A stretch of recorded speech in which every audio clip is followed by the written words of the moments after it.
Welcome back to another episode of University of Conscious Science. We're gonna get into some Sunday. It's Sunday. Sunday the 27th. 7 and 2, 9. 9 is completion, the Father. So we're gonna discuss his philosophy, what he believes, what's going on, what's expected from you. I'm gonna do this one without actually, too many doctrines or anything. We're just gonna discuss it from the ritual of the high priest. The ritual of the high priest is as a character every human being assume if they actually is free, a free man. Your magnetic field is released. You're not caught under the matrix program. You're not stuck in your conscious mind. You're actually living out your subconscious. Your subconscious holds your destiny.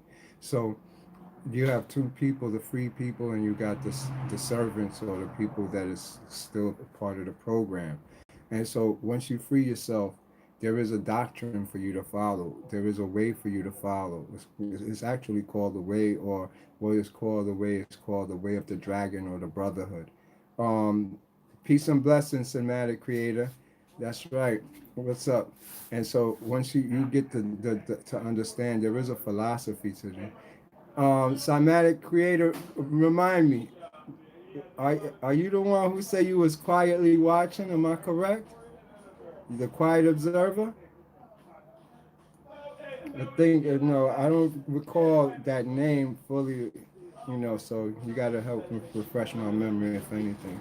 All right, so with the doctrine now that we're going to talk about the philosophy of the mother and father, it'll help align a lot of people because we actually is taking these missions from what I've been showing y'all, teaching y'all. Hopefully, y'all enjoy the books that I posted on meditation.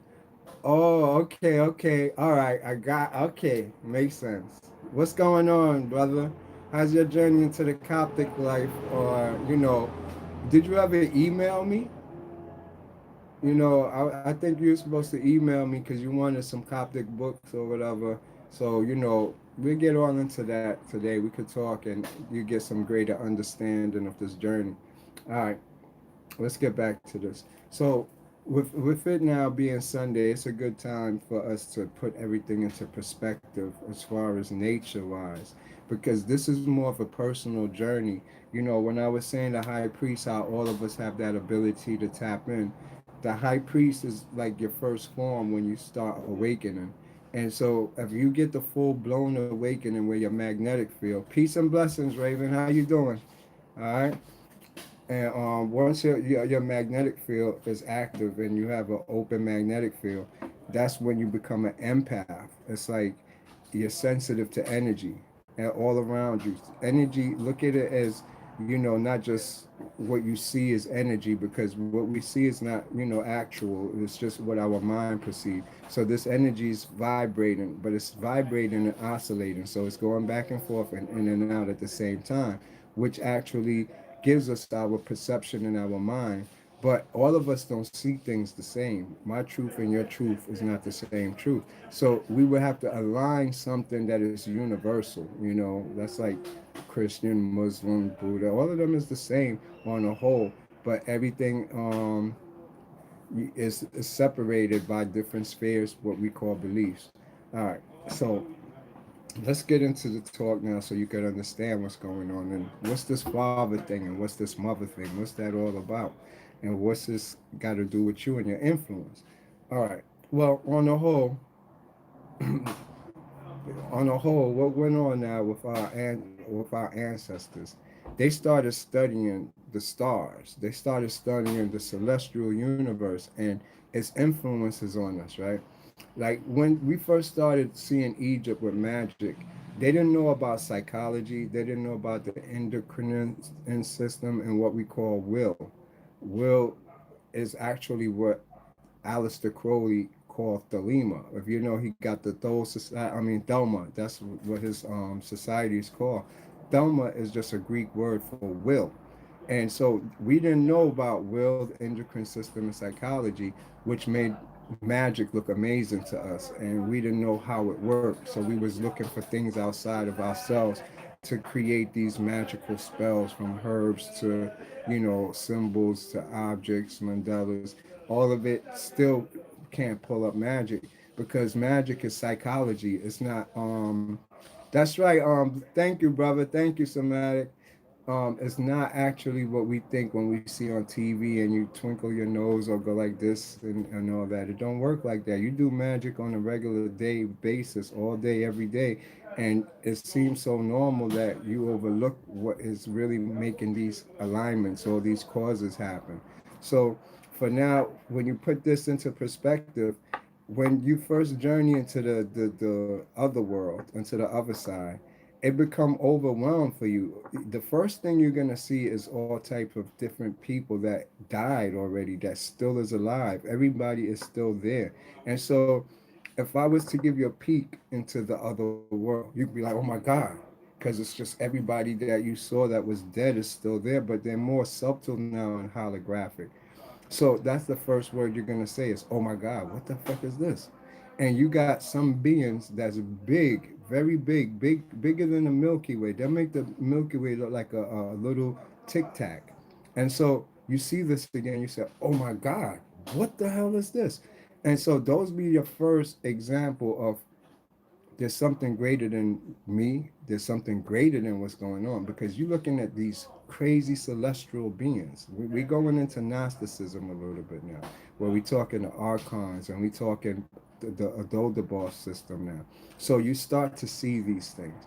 These things now become sizes of Milky Ways and bigger. So you said, what's keeping this from destroying us? And so then you realize it's under some law, something is governing it. And so then the theory of the father is going to come into play here. Before I go into the theory of the father and start it, there's also now the opposite, the mother. She has to come into play. How did they come into this sphere that we call our life, our system? Look at it, it's still here. One is the sun, father, male, moon, feminine, female. Kind of unique, because you won't believe this, but the moon was here before the sun. The sun actually is, I mean, the moon is older than the sun. You look at the sun as an old moon, put it like that. But it's going to be hard to understand if you don't understand what a wandering planet is. Like these suns that eventually die floats around in space and become our future planet, which later on becomes a moon. Okay.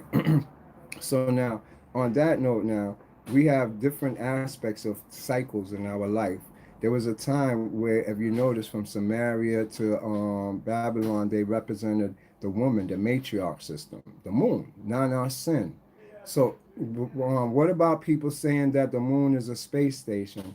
Those type of people is wrong. Like your flat earthers is wrong. Don't listen to that stuff. They can't even build a real space station. So how could they even build a moon? They can't even go to the moon because the moon is real. If you want to know more about what goes on the moon, there's this great author. His name was Ingo Swann. He wrote this book called I think it was called Transformation. Read Ingo Swann book with his journey to the moon, because he worked for the CIA as a psychic spy. And so they had him actual astral project to the moon. And upon going to the moon, he was on the light side of the moon, which is empty and everything. But they started giving him trajectories to the dark side of the moon. When he went to the dark side of the moon, it's actually beings there, people there. A whole bunch of stuff was going on that they even saw his astral body, and it wound up working against him. Romarian Skulls is changing my life. Yo, that's what's up, Taha. You see, I love it when to hear positiveness like that, because that's what it's designed for. And it's funny, everything was already in you. I'm pretty sure reading the Lemurian Skulls is only reminding you of who you was more than actually, teaching you anything. It's just giving you your memory back, which is good. That's what you want. So now, on that note, now, we served the matriarch first, the moon, Nana Sin. As you know, everything was, we was on the 28-day cycle for 13 months, which was following the menstrual. Well, the moon now is feminine. We know that. This feminine energy is what created everything in this reality. And so when we talk in Father, Mother, remember we represent it in aspects of our inner self. It's who we really are. You still split into a half and half. So you are the mother and the father. Now, as in the beginning epoch, we worship the mother. Later on, the father came into being, which is our patriarch season. We're in patriarch now that everything is male, dominant, male role. And behind closed doors, just like you see the Pope, he still worshiped the Black Madonna. It's just like in Hindu and Sanskrit, Tantra, they worship a female behind doors. It'd be Vishnu on the outside, but on the inside, it's Kali as the ones they really worship. So on that note, if you look at king and queen, the queen is hugging the king, saying that she owned him. In reality, the woman rules, but she's invisible. This feminine energy that manifests as yoni energy, our creative energy, it's the energy of our sexual organ. It's actually deeper as far as its manifestation. So this is why you have to represent the woman separate and the mother separate from the father, because one is invisible. Look at invisibility as Kundalini. You know, you can't see Kundalini, but it has a real effect. I let y'all get the biology book, and it tells you a whole bunch of things that us in the Western world don't fully understand. So today is Sunday. You look at the days of the week. Each day of the week is to a god. What is a god? A god is a planet. That's all it is. It's one of the planets. Or what is it, personified into a god. So every day of the week, Monday, you know, is to the moon, Luna or whatever, and Tuesday, Tigger or whatever, and so forth all the way around. So now let's look at the celestial host on the whole. You have the stars. The stars is over the planets. The planets is within your solar system. So the stars is like, we're not going to look at it in this way as the archons and all that stuff at this present moment. Look at them as a defense system with the Most High, the Father up here and the Mother up here. And so if they're going to send a command, it goes down to the stars. These stars was called the messengers, the angels. These is who the angels are. They occupy the stars. You and the stars they have control over your body, over you. You're welcome, Maria Bartholomew. I'm glad that I could help you. Okay. Now, the stars themselves is what we call the messengers, you know, such as Michael, Gabriel, Ariel. All of those are star beings. Then you have planetary beings, which is called demions. These is a whole different level. The stars send the message down to the planetary beings. But on the star level, they have control over our blood. You see, in our lymph, we have lymph. In our lymph, we have hemoglobin. Inside the center of hemoglobin is what's called your iron, Fe, iron. That's what your blood is made of, iron. Well, inside your hemoglobin, where iron is kept at, you got to realize for iron to come into existence, iron only come from a star. Peace and blessings, Sandra. How you doing? That's the only way you could get iron. Iron come from stars, and it doesn't just come from a star like a star. Iron comes from a dwarf star. It comes from a star that collapsed into itself and kept collapsing into itself. That's the only way you have iron in this universe, period. So if you have iron on the earth, iron inside of you, it's what Neil deGrasse is trying to tell you. You're a star being, you have star in you. But it's not. Good morning, Latora Martin. It's not that you have a star particles all over you. They try to say you got star particles all over your skin. No, your star connection is iron, Fe, which only is made through stars collapsing. Iron is made. So now that you have iron in your blood, you have the stars have influence over you through your lymph and through your hemoglobin. You understand? And that is actually centered most at your heart, with your heart having the Fe in the center of your heart, because hemoglobin is at your center of your heart. And so you get the Iron Man thing, the Iron Man, the circle right in the heart. That's where you get the concept of Iron Man from. You understand what I'm saying? His power come from the sun, all that crazy stuff. So with that now in mind,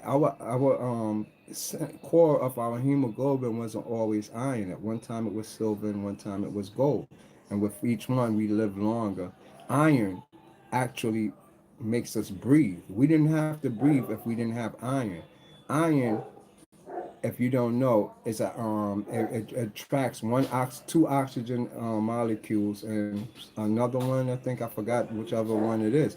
But those two oxygen that attaches to the iron molecule is what cause our breathing, which is called the fall of man. Breathing is also called Typhon, the Typhon system. That's when we took our first breath, with Typhon being a woman. It's not a man, it's a woman. Now, being that everybody here be blessed. Yes, that's what's going on. Thank you, brother. Now, being that we have the whole system and that you realize you're connected to the stars through the iron in your blood, now you have an endocrinology system that's governed by the zodiacs. The zodiacs on the star belt, they control your endocrinology system, but they don't send the signal directly to you. They send it to the planetary beings. Remember, the 9 planetary beings are the Demions, Agos Damien, um, your Christ. All these differences now is what influence the physical sphere of the Earth. With Jupiter, let's go first. Let me say Draco, the first in this solar system, in our side of the galaxy. Draco give birth to Sothis. Sothis or Sat, where we get Saturn from, is literally where we get Cyrus. That's Cyrus, Ibis, the dog star. So those is the first plane. When we talk in the sun is not actually the true light. The true light, it shines from from Cyrus or Sophis onto the sun to give us life. This is a trajectory that come from Sophis onto Mars, the cube of Mars that's spinning and doing all that stuff. You could Google the hexagon shape of not Mars, my bad, of Saturn. The light comes from Sophis, which is Cyrus, onto Saturn, and Saturn sends it to the Earth. So what we seeing is a star. I mean, the sun is a reflection of Cyrus. This is Sophis, the black sun, they would call it. So you will understand that's what they mean by that. It's the sun is in the source power. It gets the source power from Cyrus. Now, with it, you got different parts to it where you got Sakmet, Ra. These is different constellations, such as Rigel. You know, Rigel is Ra. That's where you get Ra from, the Rigel constellation. So you get Thoth, all these different characters that actually was once constellations or different stars that has came down on Earth to help create what we call this we're what's called a composite being. What we're a composite being because we're made of 4 elements: earth, air, fire, water. Now the thing to these 4 elements is they make the 4 elements. You would look at the stars or what we call angelic beings as 1 element being. 1 element beings don't have certain characteristics or trait. They're more perfect. You would look at it like if I made you half black and half white. Say we're just doing a scenario here, and psychologically a black act this way, and psychologically a white act this way, and I made you a combination of both. You're gonna act like both of them, and so you're gonna be like this, more crazier. So as we have fire, earth, air, water, we act different from them. We're built different from them, although we contain them in us. On that note now, the most supreme one, you have fire, 2 parts to fire. You have gross, thick, dense fire, and you have subtle fire. The subtle fire is what angels is made of. Angels are fire beings. They're made of subtle fire. They don't have to eat. They don't need sleep. They don't need nothing. Out of all the hierarchy of higher beings, and white and black, hello. Yeah, it's just a little scenario.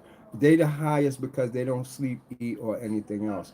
Everybody else on the celestial host, going down from the dragons, seraphims, beasts, creatures, demions, everybody else eat just like you eat. This is important for you to know. What do they eat? Because you're going to get caught up in something that you're going to be eating, the opening of the mouth, the Egyptians call it. So you have to understand that this Eden that I'm trying to tell you, from subtle fire on, gross fire eats, and water, everything eats, and air, everything eats, and on the earth, everything else eats. This is going to give you an idea of why a lot of things is. So when we're looking at fire, fire is hot and dry. So these conditions is where you're going to start to understand where things start coming in as forces, hot and dry. That would make a wind under the right circumstances. All right. Now, what we call water, water is warm and warm and moist. So you got something that's hot and dry mixing with something that's warm and moist. Air is warm and also humid. It's not dry, it's not wet. So you got warm and humid, hot and dry, and all the different forces mixing now to create these forces. And so when you get down to the different aspects of yourselves now, these forces is making spheres in you. Spheres, what we call auras. These auras keep on compressing this light that you become this, physical form. But inside of you, each sphere that locked into you have control over you. And these is the celestial host, the archons. That's why they control you. Only thing you have that is yours inside of you is your consciousness. You don't control nothing else. Your first form of trying to control will be the body, because the body under their ruling is going to do things unconsciously. Out of the four yugas, which one are we in now? We in Kali Yuga. Kali Yuga, the age of darkness. We came from Tetra Yuga, the first one. And so right now we in Kali Yuga. And it's very important for you to understand Kali. Kali is a real being, a real person. All of us is under Kali's influence. If you're looking outside of your eyes and you see an external world, Cali grabbed you right then and there. As soon as you looked out your eyes, Cali grabbed you. You're under Cali. Cali made your physical body. Cali made everything physical. It's just Cali. For you to understand Cali as being a sphere that is creates physical things, look at souls. There's one universal soul that distributes souls like drops of water. You have your own individual soul. But when you go back up, you go back to the universal soul. That's why they say everything is synchronicity, everything is oneness, everybody is all part of one sphere. That's a fact. And you isolating yourself and separating yourself from the whole, you create your own world, which is going to eventually collapse because it's not real. You still belong to the universal soul. Just like how if you want more to understand deeper, they say you got a universal consciousness. This universal consciousness everybody tap into. They did tests in Australia and New Guinea that they show somebody a new gift, and people on China all over the world, as long as they was indigenous, meaning vibrating on the same frequency, picked it up. They also had those same traits. So this universal consciousness is another sphere you was put under and you don't have no control over until you start being conscious of these things. So now you have the Kali, the sphere for physicalness. You also have what I said, the sphere for a soul. This soul is called Christ, the universal soul, not Jesus, Christ. You call that Christ consciousness. You could tap in. That means you see your soul like every other soul. But then when you're saying Jesus, you're saying an individual that tapped into the whole Christ consciousness and became one with it, which is everybody's job. So the same thing with Cali. When you go into Cali, Cali make you only see external things, and that cause disassociation, sorrow, pain. You see a nigga living your dream, you get upset. It's the truth. You out there, you looking externally, you see a dude with a nice car, house. That's what I want. That's what I want to do. That's what I want to be. And so you don't know that's what you want to be because you don't know what you came here for, much less to say this is what I want. You would first have to get unlocked. Unlocked. This is very important. You can't program yourself to become conscious. That's another pseudo sleep you're going to put yourself into. If you want to be conscious, this soul, the universal soul, come and unlock your eyes. He go like this. Okay, it's time for you to wake up. But he don't wake everybody up. He wake only a few people up that is deserving of this thing. So, and you seeking an awakeness, it's very important for you to understand the not just the humbleness in it and how to carry yourself as far as your markaba. I told you about the markaba, how it's real. It's that you have to actually give off a certain resonance, a certain frequency for your soul, the universal soul, to say, hey, unlock him, let him see it. One, your consciousness got to be able to take seeing beasts, creatures, all type of ugly looking things, the shit the Egyptians see. You have to be okay with that. You have to see energy. If you're not all right with that and they know that, they're not going to unlock you. If you really believe in this European system, if you really believe in what you're seeing, they have to leave you like that. They can't change you. If you really, all right, let me go deeper. Between 17 and 35, you have the rebellious people of the earth. When you come and you're born, as soon as you hit 15, you're rebelling. They be like, this is water. You be like, nah, that's not water. They be like, this is, nah, that's not what it is. That's the sun. No, that's not what it is. You be like, this is how you do it. No, no, no, no, no, no. You're rebellious to the system, period. That's just who you are. That's where we get our hip hop from, our culture from. Everybody new come in, they become rebellious. All right, that's good. That's where you find your individuality. But you have to leave that rebellion to unite now after a certain period. Once you unite, that's when all truth is offered to you. But as far as you rebelling, and it's like a rebel without a cause. What's your cause? What's your purpose? Are you going to change the world? What are your plans are? And I rebel against going to school at 6. That's right. And see, it's your spirit. You got to realize spirit and water don't mix. And so matter is matter. And matter is going to follow the laws. Like if you ever look at water, it goes in between the cracks, wherever. It fits in. But spirit is anti.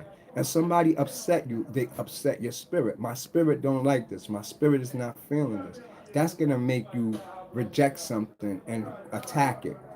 But you're not rejecting and attacking it because you hate it. You're rejecting and attacking it because that's what spirits do. So a lot of us between the 17 to 35 is in our spirit. Is when we leave it into intelligence and consciousness, we stop rebellion. We stop doing the things we're doing and say, all right, let me unify the system. So this is what you have to learn now.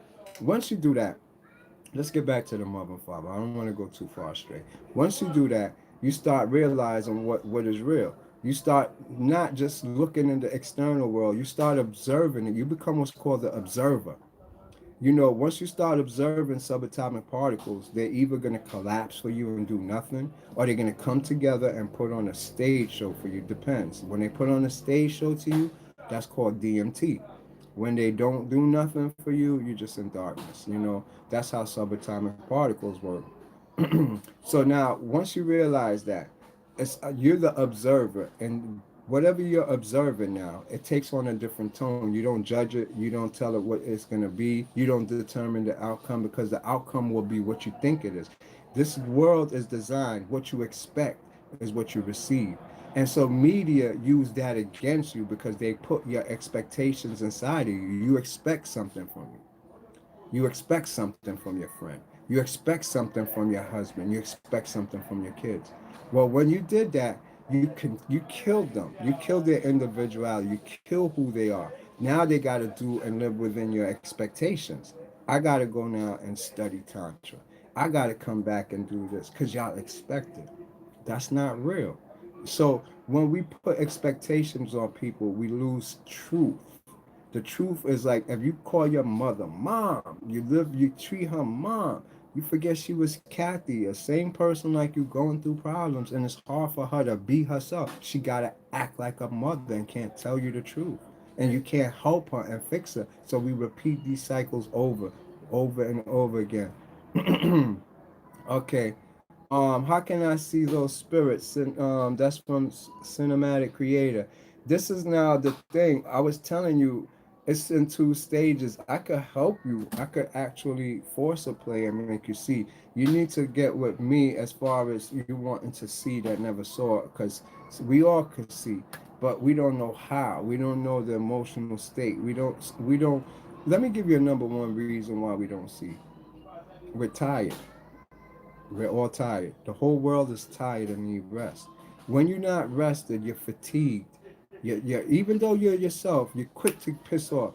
You're quick to make a judgment. You're quick to want to see it your way. You can't see. I can't show you nothing until you slept and slept and slept and you're fresh. Sometimes you ever go to write up an idea or write a song and you get writer's block, and no matter how hard you try, it can't come. Then you go rest for a little while, and you come back, and it's like, oh shit, I got it. This is it. Oh, this is it, because you're fresh now. So a lot of people who can't see is because they tired. They work hard. They just come home, cook, go to sleep, and then back to work tomorrow.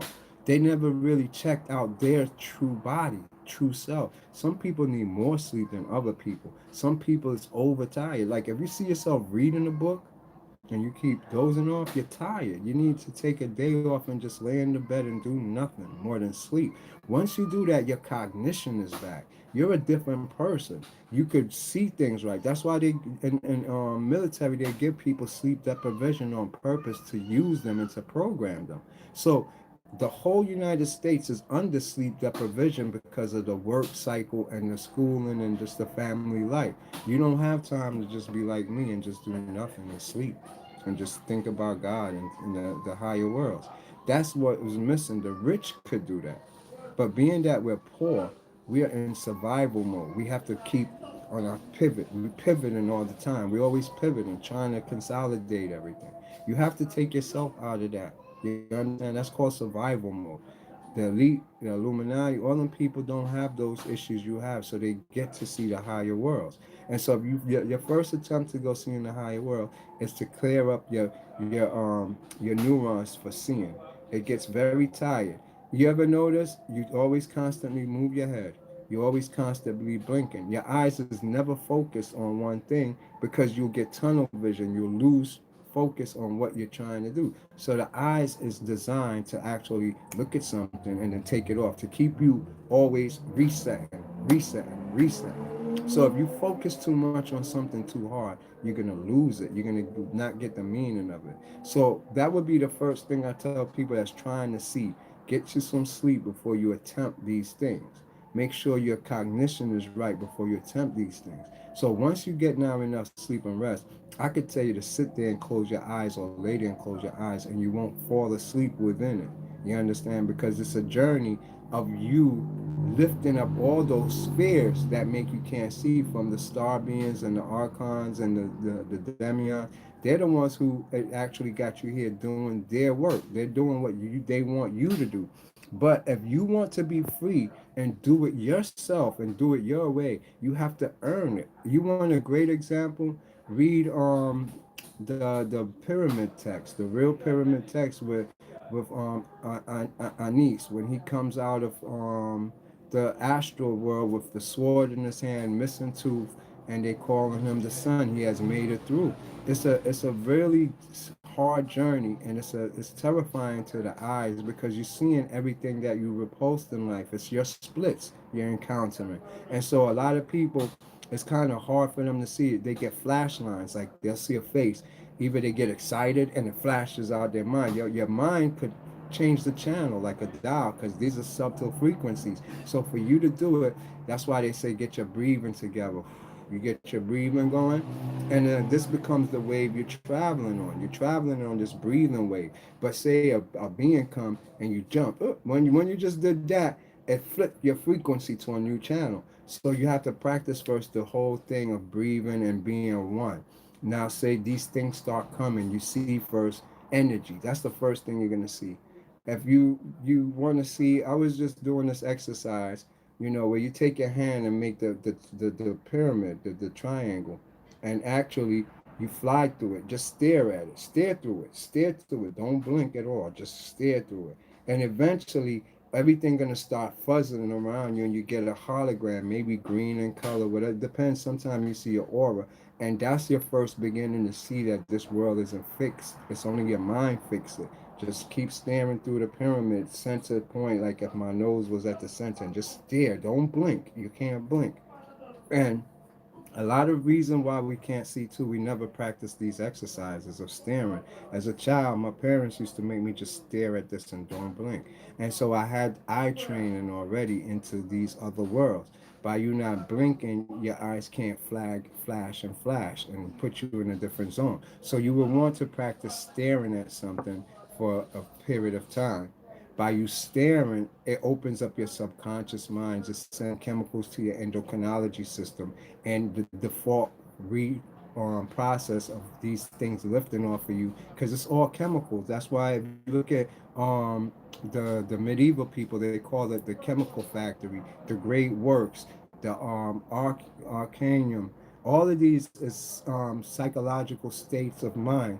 If you look at Aleister Crowley, he used a lot of drugs, a lot of hallucinogens, and a lot of alcohol to put himself in that state.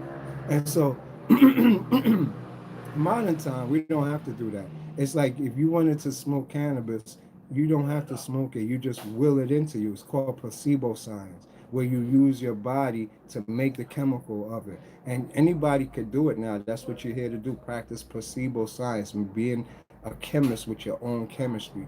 Feel anger sometimes to give off the anger chemistry. Feel love sometimes to give off the love chemistry. All of these is afforded to you for you to learn. So when you're going into the astral world, and yes, I used stare at the walls as a child. That's right, Raven, and that's how you awaken by you doing that.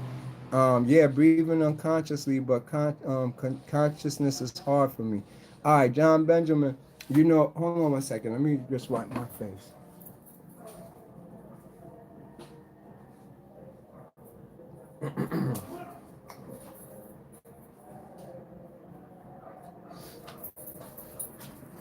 uh, when we're talking about being conscious, being conscious is just staying in the moment.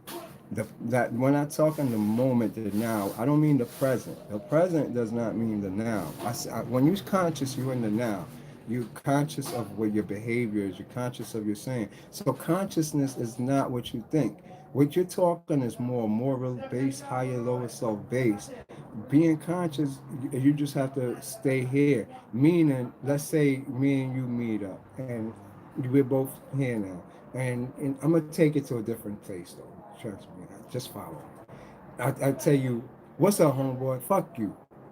And you know me. We walk past, and I say, "What's up?" You say, "What's up?" But I just happen to just stop this time and say, "What's up, homeboy? Fuck you." And you be like, "What? What's up? Fuck you." That's when you're unconscious. See, when you let somebody else pull you into something, you're unconscious. Being conscious in that moment now, I walk up to you, what's up, homeboy? Fuck you. You have many options now. But your first options would be, what am I doing? What am I trying to do to you? I'm up to something. That would be your first thing.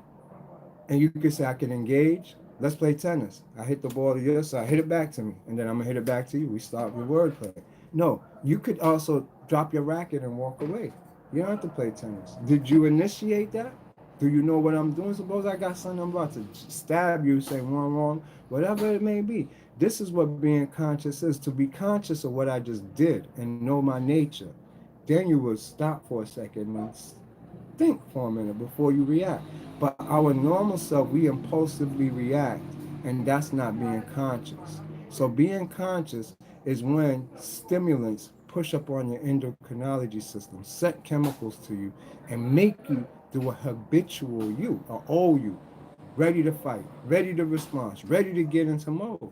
That's an unconscious state because it's habitual. You always do that. I could do that to you all day. Like tomorrow, I'll come back again. Fuck you. What up?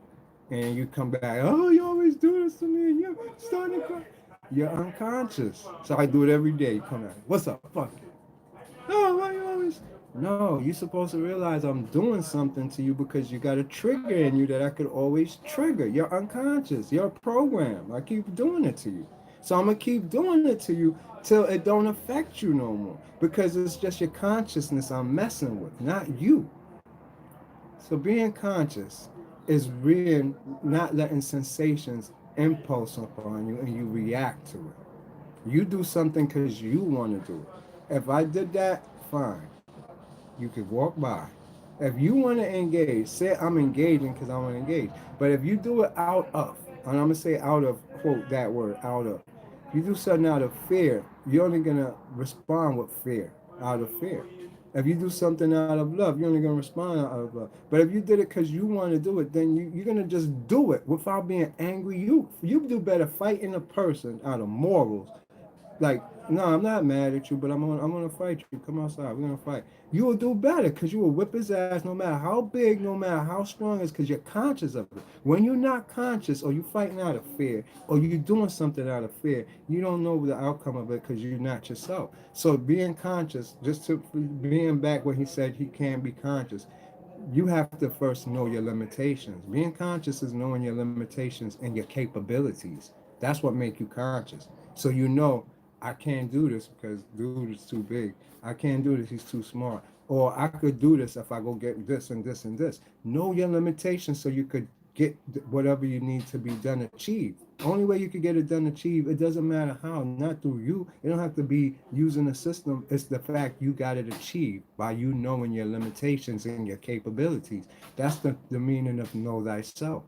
So you will want to know yourself to know not just how great you are, but also how weak you are too. That's important for you to know. The weakness is more important than the greatness, because at birth we always thought we was great. We think we're great until somebody bring you as a computer typer in a room where people's typing 2,000 words a minute. You thought your 1,000 words was fast. Then you feel less about yourself. All of a sudden you're like, you know what? Fuck this job. I don't want this. I don't want to do it. Why? Because it's teaching you something, and you hate to learn. You always see yourself one way, the best. So being conscious is able to humble yourself to learn new things, to accept that you ain't perfect, accept that it's all right to this person to tell you it's all right.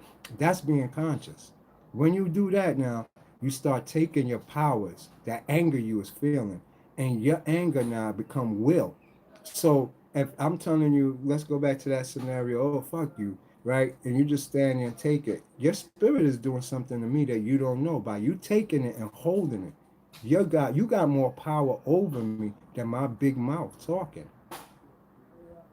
You get that? By you not doing anything about it, your spirit do something about it. If you do something about it, you rendered the whole situation null and void now. Your spirit ain't gonna do it. And more than likely you did some karma that comes back to your macabre. It's a give and take. So you have to understand these things. That's what consciousness means. To be in the present moment, the now, and handling it correct. How you know you handled it correct? There's no tomorrow to it. Don't come back to you. That's it. It's over. No karma. You understand? Thank you, cinematic creator. Bless you. So, now, being that we understand these things, it's like we are trained by TV. We all in the urban hood. We all in the urban hood. You got a hood mentality. We all got that. The hood mentality mostly tell you to do this, do that. If a person do this, they're dissing you. And for this person, they does this. That's not real. None of it is real. There's nothing real. First of all, what's real is what you want in your life. What you want to be real. If you want a person to treat you like shit, then that's real for you. If you want a person to respect you, that's real for you. That's what you gotta try to achieve in your relationship. Like when we say friends, friends is always somebody who's gonna fuck you over. You know that. So you would take the term friends very serious, and whoever say they're your friends, get rid of them and take up on brethren. Your brethren is somebody you could bring around your moms, you could bring around your girl, you could bring around your kids, and you know it's no repercussion ever.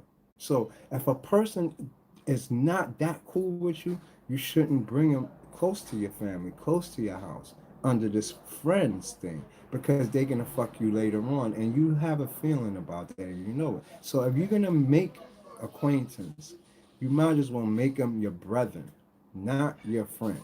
You understand what I'm saying? Friends is another word for enemy. As a matter of fact, that was what was originally enemy. And then somehow, I don't know how it got converted to mean this. If you don't believe me, go look in Proverbs. Proverbs 2. It tell you stay away from friends.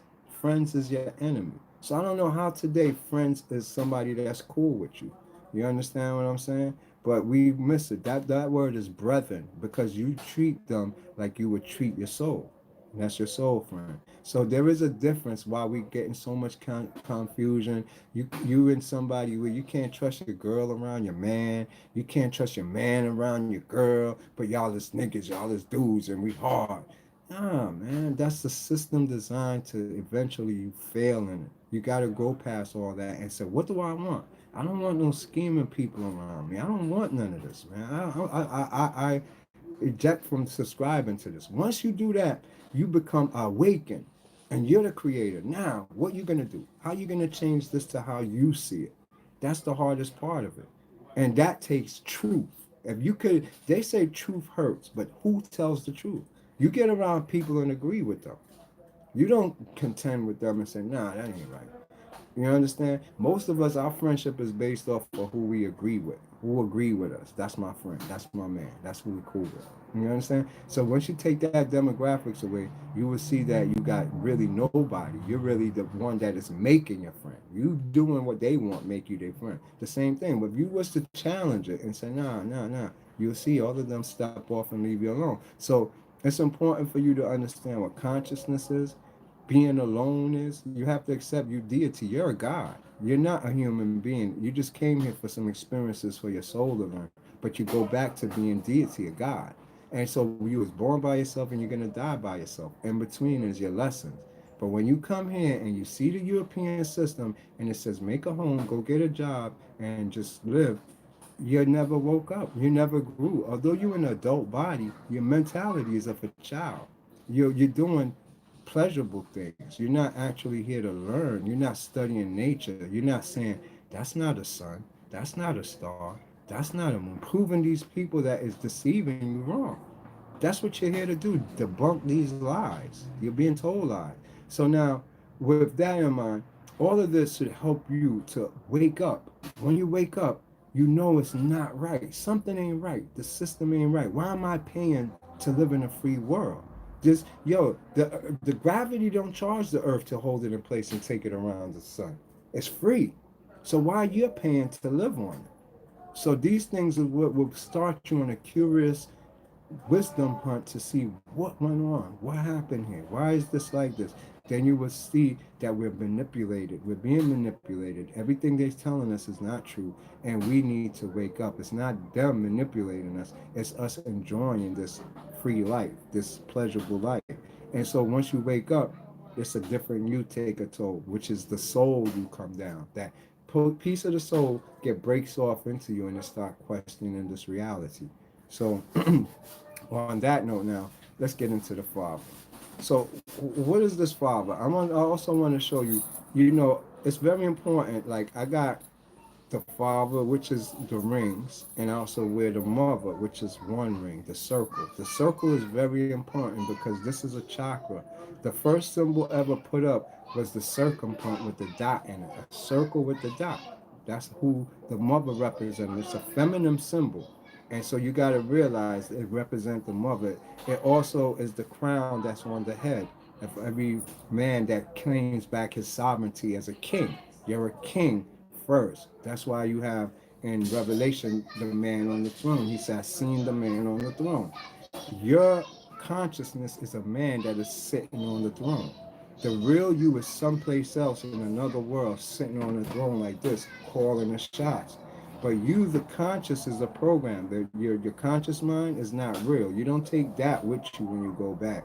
Only the subconscious goes back, which give you envy, lust, hate, all these stuff that you're gonna take back with you. But your conscious program was just of this reality, who your parents is, your culture, your language, all those, your education. That's just temporary. That don't mean nothing. Was man-made.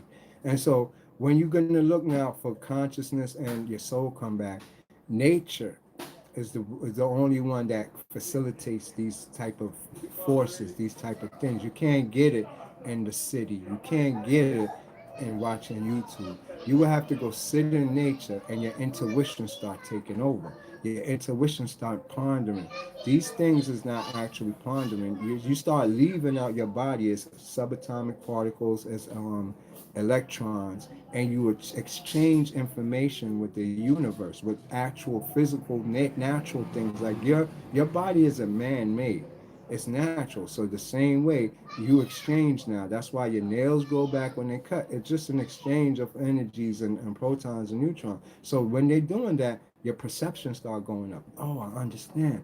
Oh, I get it. Because everything is locked away in memory here. You know, for you to understand, I was showing my crystals and my rocks, and you see how I show the faces in it, the different beings in it. So we have a system where everything is embedded, not just in rocks, and the air is embedded, and you could tap in and tune into it and get these frequencies and see everything. And that's what you're doing when you're pondering, when you're letting these elements exchange information and fix your cells back. You're getting new information. And so once you understand that part, you would try to hurry up and go to the water, hurry up and get to nature, be one with the tree. Now, there is a deeper part because we are feng shui. We don't know what to do when we go to these parks, when we go to the lakes, when we go by these waters. We don't know what to do. It don't work like that. It don't just go there and you chill or you ponder. It don't work like that.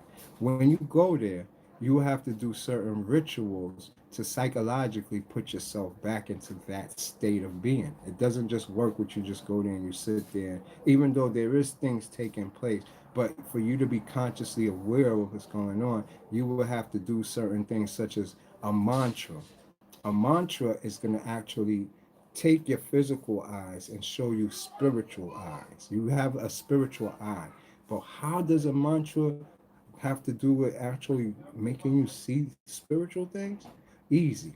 When you're doing a mantra only vibrates you at a certain frequency. So say the universe, the earth is moving like this, and you're just like this one over here doing nothing or moving like this now. This one moving fast and going like this. As you start going the mantra, let's say om,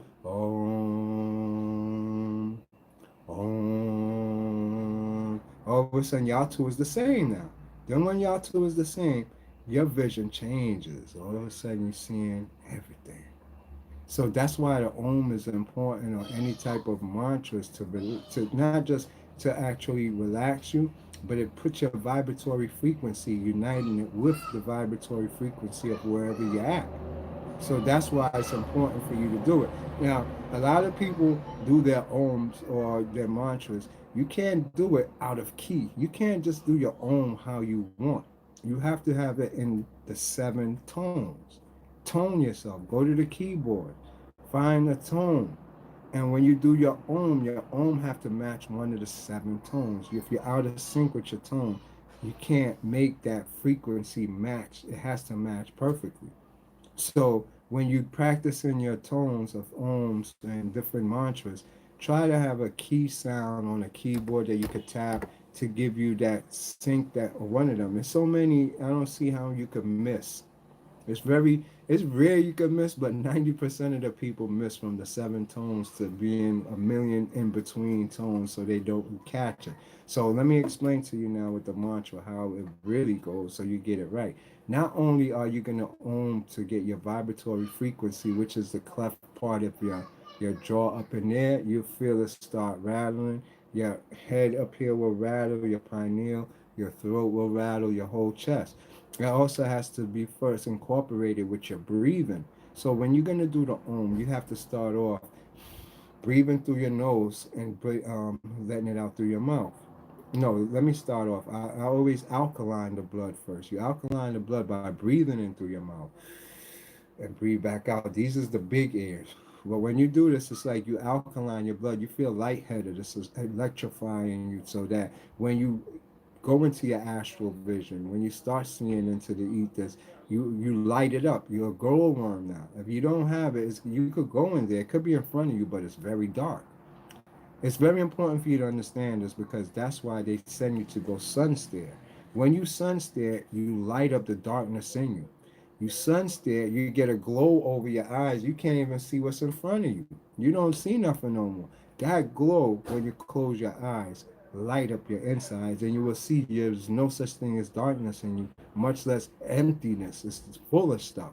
That's all your mental images up here in your top eyebrows. Why you think the Egyptians show the eyebrows? This is what they show. They don't just show you an eye. They show you the whole this thing, the whole part. Because the eyebrow is the portal. You travel through here.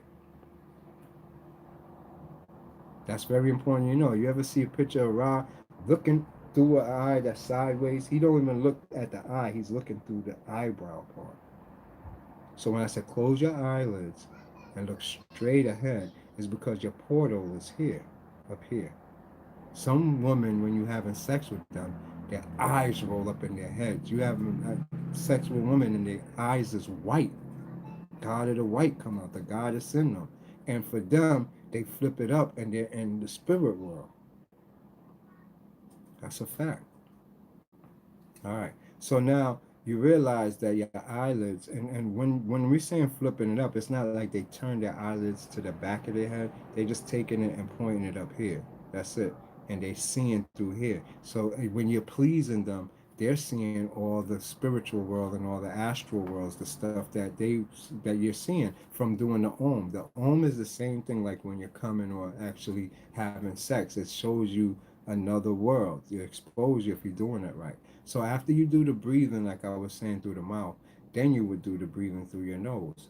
So once you start breathing in through your nose and letting it out through your mouth, you would do maybe that 3, 4 times. I like to discuss more on the aspect of not being able to awaken within the city.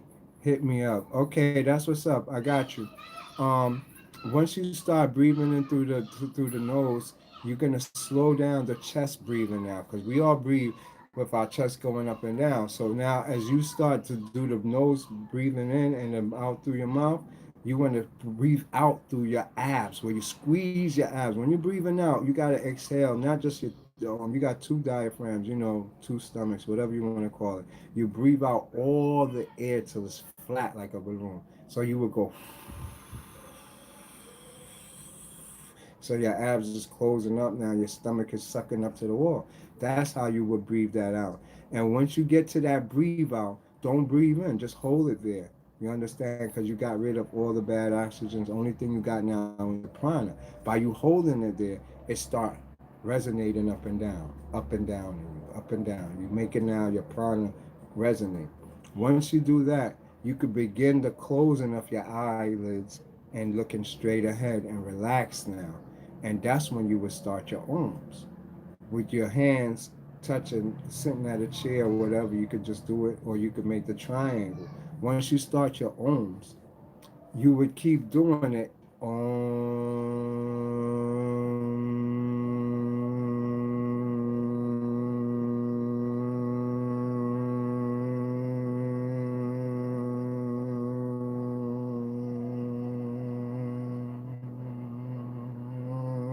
that last part, you got to push that. Then the buzzing ringing starts well for me. There you go, John Benjamin. The buzzing ringing is important. When your buzzing and ringing start, your actual neurons is connected to the ethers. It's like you're getting a high pitched sound now. Now you're in recovery mode, like an iPhone going in recovery mode, getting in jailbreak. You put your body in recovery mode, like opening the car hood, and you're ready now. You're saying, I'm ready. What y'all gonna do? And so from there, you zone out now. You do avatar where they go sit in a chair and they pop up in that avatar world. That's what happens next. So now, if you're doing your you could do open eyes or closed eyelids. It's only harder for open eye people, but even if you was to do an open eye, you should see energy now. Everything should start waving. Your thing will wave, and you see like a ghost hologram image. You maybe can't make it out at this point because you're new to it, but it's more of a whole world. It ain't just a energy. So you would want to learn to see those first to get you on the journey. But if you, like I said, you tired, you sleep deprived, you actually have other things on your mind, you won't see it. Oh yeah. I see it now. I see what you're saying. I see it. It's like a square too. Yes, but once you start these missions, you're gonna be able to go not just into yourself, but it's an unfolding. Look at it as going in sheaths and sheaths and sheaths and sheaths. You're going to your own core. So when you start off, you could start off today and nothing acquired, but you went through and penetrated a few barriers of yourself. You want to keep doing it every day until all of a sudden you pass the main one and you just drop into the core of you. Once you're in the core, that's when darkness come and all the beings start coming. You start seeing lights like in Star Wars when the Millennium Falcons is going at warp speed, just going by you at full speed, and then sometimes it start forming like you're getting into a tunnel where it formed like a little tunnel now, and you traveling through the tunnel. And so that will start your journey to the celestial side. Once you get over there, it's only going to be chaos for you until you get a spiritual helper. They're all going to watch you to see who you are. What are you? What's your nature? With this, you usually have past life regressions. You're going to start seeing yourself in all your past lives. All the different yous start coming. A lot of stuff you do as far as desires, your sexual fetishes start manifesting as creatures and entities. You know, a lot of people is either sexually blocked or not sexually blocked. It depends. If you're sexually blocked, that would make you more sexual. You want a lot sex. You have sex with entities. You just thinking sexual thoughts. It's okay. You have to allow that to go. It's the same like when you're gonna meditate. You don't try to stop thinking. As a matter of fact, you think more. Allow yourself to keep thinking. That's it. Once you finish, it's like a fountain that eventually is going to stop running. And you leave that world of thinking and it'll be a world of nirvana. The silence start coming in now. But if you force yourself and say, I'm going to go and I'm not going to think, I'm not going to think, I'm not going to think, you're going to miss the whole meditation because you're focusing on not thinking. If you in there, whatever comes to your mind, that's what it is. You're going through that. More than likely, it's things you're going through at first. They got to spill out. Once they spill out, then you could focus on your meditation.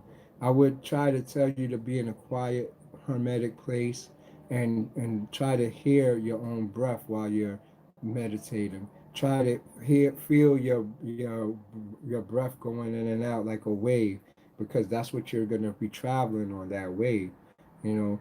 So once you're able to tune these and hold these frequencies, you just sit. If you could see yourself when you close your eyelids as just being in a dark space, you're floating in space and there's nothing there, and you're the observer.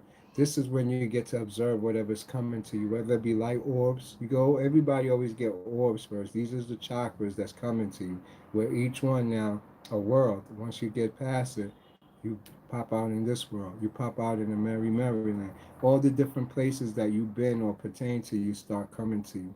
Now, there's other ways to induce it, but you don't want to induce it in a way that it's going to actually cause shock or trauma to you mentally. So by you doing it through meditations and through you doing the breathing and the different chance, you could actually induce a state, a hyper state of being, a chemical state within yourself by just doing that. Later on, you'll learn each position you assume in yoga, which is called an asana, will actually change the chemicals you make. You know, you could start off, say this way, you make H2O. By turning your head this way, you make H3O. By going this way, you're making something else. So this is where you get your different positions from that bring about different psychological effects. All right. So now, once you understand those parts, it's actually, why can I see? How come? How come I do all that you're saying and still nothing? Including I stare into the sun till I get a blur in my eyes, and when I squint my eyes like that, I see a blur, and I close my eyes, but I still don't see nothing. All right. There's a part to this that you got to understand, that it has also a divine overtone. You're an angel, you're a being, and if you don't know that, you will actually make up pseudo thought images, thought stuff that is going to block you. If you know you're an angel, only way you're going to know this is, I'm not saying to go study religious scriptures, but keep a religious overtone in you. Not religion, not Christianity. Knowing you're an angel is religion, what I'm saying. And if you know you're an angelic being, then you know you have different parts to you that made you come here. You're not just the angelic being, which will be the stars. You got different things in between the stars. So in you is the Devi, like how the Sanskrit say it, or we have demions, how the Greeks say it.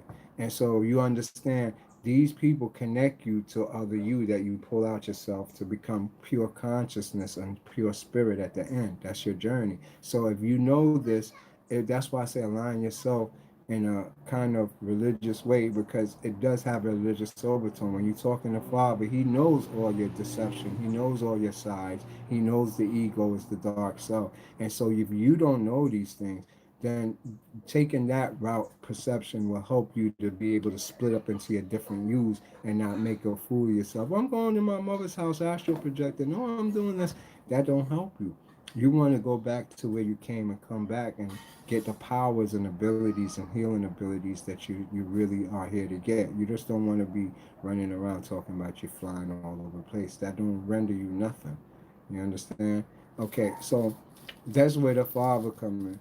Like I said from the beginning, once you start going in those worlds, you're gonna see things, and it's governed by something. Nothing is gonna attack you. Nothing can hurt you. So you say, what makes that in law? So somebody that holds law in there on a bigger level. And so once you know that, this is where you start getting ideas. Somebody running this. This and it can't run itself. And these things ain't hurting nobody, ain't doing nothing. Somebody's running this. Once you get that, then eventually, once you start seeing, it's always somebody in the background overseeing everything. You just see a one eye only. You don't know whose eye it is, but you see just one eye always watching. And then eventually, if you become on a humble level and you get yourself up, the full face will start coming into being of that one eye. So you get to know there is one person who controls that whole inner thing, and this is a man. Now, when you see the man, it's going to be in the darkness, but the darkness itself is not dark. That darkness is a woman. The darkness has been equated to Neith. You know, she's the triple black darkness of space. The darkness is had, as in had Eve, the same thing. But this is the woman, and she's never going to show herself to you. She's just going to actually be the feeling, the emotion. You ever feel like you cry, you like crying? Sometimes I cry for 2, 3 hours and don't know why. Well, it's the mother that makes you do that. She's Kundalini. She's only going to show herself in very, very dire situation, or if you accomplish some type of great feat. So when you start doing chakra work, you learn chakra work from being in that world. And the first thing you're going to learn with chakra work is that a chakra is a circle. I'm gonna pull it up in the book for y'all to see what a chakra is. I don't think nobody know what a chakra is. If you get to see what a chakra is, then you understand what's going on. All right, let me see. I got this great one that actually show you it's an ancient picture of a chakra. You know, that's why I hold it, and this is what's inside of you. Um, 1 second. Let me pull this up. You know, I'm gonna read a little bit of the night side of the tree, so y'all will know what to expect. As a matter of fact, I'm gonna read that right after I show you the chakra. And once you know what's going on, then it will help you to see better. This is all about perception. Everything is there for you. It's just that your perception was tampered with, so you can't see everything how it's supposed to be seen. You know, that's the only difference why this person can see and you can't. Everybody has the right to it. So let me just pull up what a chakra is. And you know, I'm gonna do the Baduko breathing so that you could understand how your breathing could hurt you or build you. I just don't want to be the one to talk about it. I want to show you. All right, 1 second.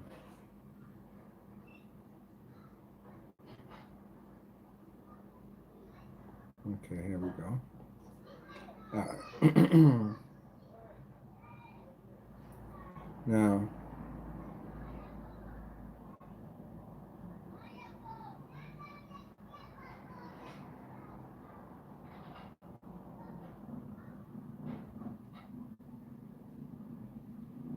okay, that's a chakra.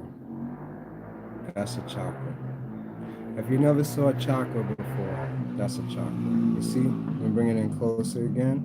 You see what a chakra is? That's a chakra. Look like the circumference. It's not a circumference, it's a chakra. Same here, chakra right here. These is ancient pictures of what they drew and they saw. And this is what you have to know. When you go into the astral world, when you go in those other worlds, you see, you take the chakra, as you can see, and you have to put these in it. This one I do the video on mitosis. I show chakras actually in the air. I'm like right in front of my wall, and I reflect my macabre into the light, into the sunlight, and you see me pushing these in. And I think the videos of mitosis, you've seen a bunch of videos. I even have the sun chakra. If you ever see these in the light, look for these little circles things. These is what they are. I don't tell people because it's of the Father. He don't share information with regular mondanes. But that's why these is in these books. But that's what chakras is. And you do mitosis by putting the smaller chakras inside the bigger chakra. And then when you do that, that's called a logo. Once you do that, this is what occurs. You get this is the whole lily flower, but you're making one at a time these by pushing them in. When you do mitosis, you're pushing the gods or yourself back into your original position of the logo. And this now become the whole braid. This braid is symbolized by the Buddhist rosary beads. This is the rosary. You see the snakes of Kundalini? This is it from the side. If you was to look at it from the front, it will be this, the lotus flower. But each one of these little circles that you see would equate to this actual circle that you see right here. This is a chakra. And this is out of, let me go to the front of the cover so you can see, you know, oops. This is the book. This is out of Kundalini Arousal, so that you see, I'm not showing you out no pseudo Kundalini book with the circles right here. You see the importance of the circle now? I represent the circle sacredly, like I would kill for this. I'm dead serious. It's that important because the circle is alive. It's real. This is the Mandela. This is who you really are. When Ezekiel say he's seeing the circle, the wheel, he was only seeing his own chakras. That's what they're telling you. The man with the head and then the animal, that's you. You're all those things in one. So you would be this. This is your symbols of what you are more than a physical person. This is a chakra. You see the first one? You would say this is all chakra right here. Then chakra is connected to Kundalini, the snake, who your real self is. And this is the whole flower when it's completed. You see one chakra, the flower, but it's connected to who? Kundalini. We don't even have to read to understand this stuff, those languages, but that's what it's saying. This is Kundalini, this is a chakra that's fully open. This will make the flower life. So now, this is how it will present on your body. The different aspects of it can't go too far down. It's all connected to a zodiac animal. As you can see, each one is possessed by a zodiac. You see the symbols for the zodiac right there? Each one. You're not in control of you. The zodiacs control you until you get back total control of yourself. Then you own these chakras. And up here above your crown is unlimited chakras. With who I said we represent? The woman. That's the highest goddess. As you can see, they have her there. But it's the man is underneath, same high over the head, but he will be over, but still this is who you are. So now, oh, I'm going the wrong way.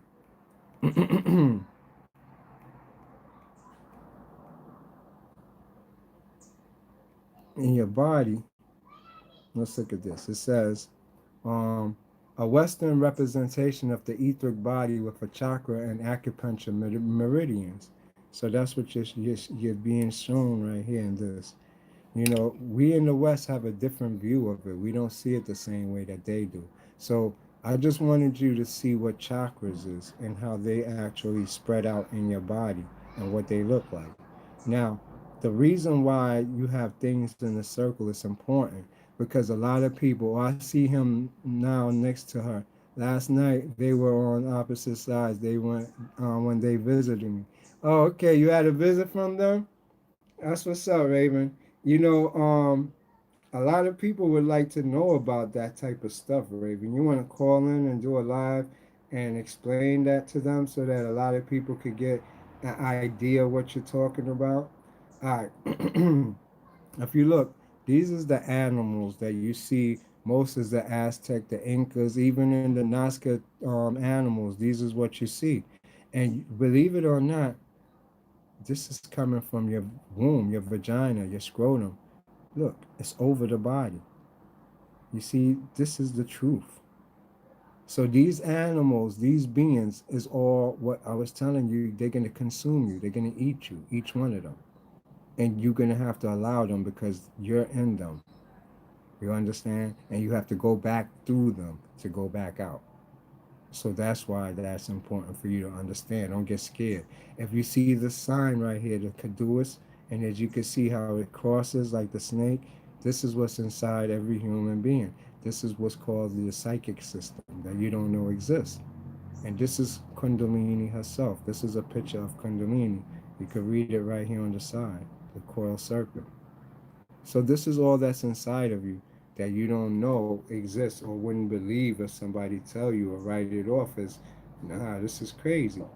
So all of these help you to actually, believe it or not, this is all got to do with genetics, DNA, connect your DNA. That's what it do. It helps you activate dormant DNA inside of you, you know. So I'm gonna give you because this still got to do with the father. Everything I'm telling you is about the father. So the original pictures that became what we call these, the churches and all them usually see in stained glass window, was nothing more than showing how the serpent. You see the serpent, the dragon goes through all the spheres, it's through every dimension. Follow him. He's in everywhere and comes back out. So he's the only way you could go. That's why you see his head is up here. And these is all your different dimensions with the main chakra right here. You see the chakra, the mitosis took place in there and got all his gods. 1, 2, 3, 4, 5, 6, 7, 8, 9. That's the nine complete. Well, that's what you have to do. You have to acquire these chakras just like Goku is doing in Dragon Ball Z to have your powers. This is chakra too. This is a chakra. Anything with these circles that look like a bullet target thing is chakras originally. So if you don't know how a chakra look, I'm showing you. Same look like a target, the circle inside the circle. That's what chakras are. Okay? Now, what is going on in these circles inside circles? I'm going to read a little bit to you to give you a quick overview so you understand. You'll always see these circles and coils. And if you start studying hieroglyphs and pictures, you'll see this all day. Then you understand they're really teaching chakras, not what they're saying. With it come hand signals. These is called mudalaharas. You have to know your hand signals. These cause biochemistry reactions within yourself when you put your hands in these positions. These is chemical reactions that take place within you. You understand?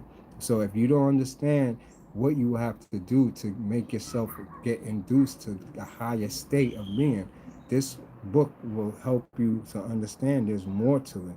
And this is ancient. See how they had it in the ancient days in Sanskrit and Chinese? They got all the hand movement. This ain't gang related.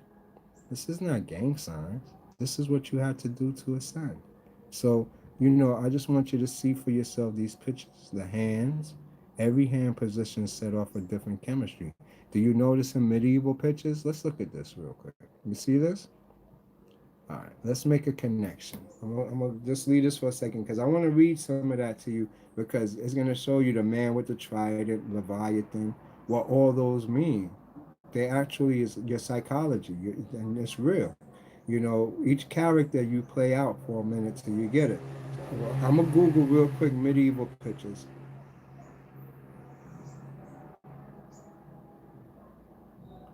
I'm googling medieval paintings, right? And I want to show you something.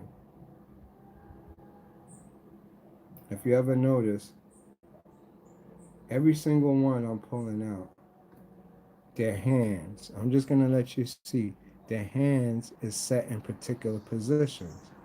All of their hands is gonna signify what the same as the Mudalaharas. Let me see.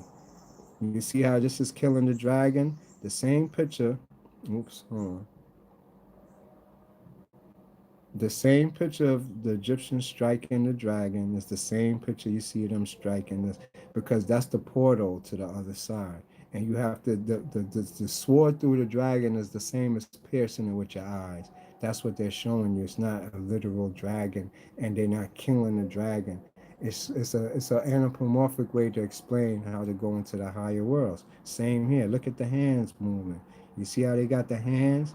It's important for you to see these things so you understand they got everything hidden in secret for everybody. Everything is in secret. Okay, hold on. Every single hand movement that's in every medieval picture, no matter how you look at it, is designed to be telling you something about chakra work. I saw a dragon pop out of a giant moon while meditating. Ariane, that's right. That's the pathway. You would get on that dragon to get to the other side. The dragon is actually your it just means psychic abilities. But in the spirit world, remember, everything is alive. We from the living God. So you can't say dragon and psychic and think it's actually something that is like just a word. We don't have words. If you was to say a thought and we was in the living God world, thought would have to be Thoth. Thoth come over you as a sphere, and then pictures start coming in. There's no just a thought like how we just saying, it's a thought. No, everything manifests as beings. The beings make up the different things. I would give you an example of it. It's in the Gnostic teachings how every aspect of the um the different parts of us was put together by I think it was 1,200 different angels. One formed your finger right here, another one formed the finger here, another one formed here, another one formed the palm, another one formed your thumb, another one formed this. So that's what you are. You're a bunch of beings, a bunch of them. But we don't know this, and we think we're one composite being. But then when you go to sleep and you start dreaming, you start collapsing again. You become these different beings. All right. I want to read now. Let me just break down a little bit of the chakras, what we was just seeing, and what each these beings are, because you see them, and what are they, and what is the results of it. So I'm gonna give you a quick overview so you get an idea. This part is called chakras, the energy centers, so you get an idea. It says early skull paintings often depict the chakras as vortices of energies without figurative images. See, that's the thing. Today we have figurative images that actually don't make us know what a real chakra look like. And for you to understand this, it's like if you could get into the astral world, if you could imagine that chakra, the whole astral world changed. It's like you took a mandala and stuck it in the hole, ching, and when you take it, your whole astral just goes whoosh, and you enter the heaven world.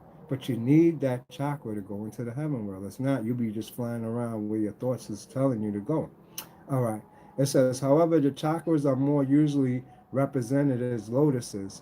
As Kundalini reaches each chakra, the lotus opens and it lifts its flower. And as soon as she leaves for a higher chakra, the lotus closes its petals and hangs down. So now you understand that picture. So wherever you at in yourself, it's going to be forming like a flower until you leave it, then it drop down. It says symbolizing the activation of energies of the chakra and assimilation to Kundalini. The increased number of lotus petals in ascending order may be taken to indicate the rising energy of vibration frequencies of the respective chakra. Each functions as a trans frequency of the respective chakra. Each as a transformer of energies for one potency to another. The Sanskrit letter inscribed on the petals indicates sound vibration. Remember, we talk about sound vibration hitting the ohms. That's what you tapping into by hitting the ohm. So it says the Sanskrit letter usually inscribed on the petals indicates sound vibration and also represent the varying intensities of the energies working in the different chakras. So you have intensities that you're gonna feel dizziness, you're gonna feel uncomfortable. It's a lot of pain. So you got to realize as you move up in chakras. That's why I say you don't want to be me doing this energy work and chakra work. It hurts. It's literally put me to sleep. But I am. It makes me strong and it makes me immortal. And everything on me heal by itself. Self healing. Okay. So now it goes on to say the color with each of the chakras reflects its constant with the vibratory frequency. Each chakra has its appropriate number of petals and corresponding color. Mudala Raha is represented as a red lotus of 4 petals. Sadvahastan as the veneration lotus of 6 petals, And then Munarapa is a blue lotus of the petals. Anahata, as of a lotus of 12 petals, is of a deep red color. Vishtaha is a lotus of 16 petals, smoky purple. Ajna is a lotus of 2 white petals. And lastly, Sansara is the 1,000 petal lotus of the light of 1,000 suns. So you got to realize each chakra has its different zones in it and has more levels to it, and you have to go through each one. And so it has a physical attribute and it has a color attribute. So when you start seeing like orbs, blue orbs, red orbs, those is the chakra and the zone. It's telling you what zone you're in. If you're seeing red chakra, you're in your root. If you're seeing blue chakra, you're in your throat. If you're seeing green, and so forth, you're in your other chakras. All right, I'm gonna skip because I want you to understand the beings that's inside of you. Okay. As a matter of fact, I'm not gonna skip because there is an important part there. All right, it says Muladhara, the root center of the physical experience at the base of the spine, the sacral plexus carries on each of its 4 red petals a letter of the Sanskrit alphabet inscribed in shining yellow or gold. And they say that about the Hebrew too, that the letters is the Hebrew letters. It's none of those. Just it's more Enochian, the original Enochian language that everybody stole, or what we call the Phoenician symbols. These letters are contained within a yellow square representing the earth element, together with the seed mantra Lam. And Lam is very important for you to learn. Lam is who the Most High is called. He's either called Yah, Y-A-H, or L-A-M, Lam. And Lam don't mean lamb like how we think. Lam is just 3 letters like IRS or ATF. It's not L-A-M, and that's his name, Lam. Lam is L is it stands for awaken. A is for Horus, and M is Set. A.M. It's in the Egyptian Book of the Dead. It's the Book of Tuat. A.M. So A always represent Horus in the second self. You got Horus the child, and you got him as Amsu. He's Horus Amsu.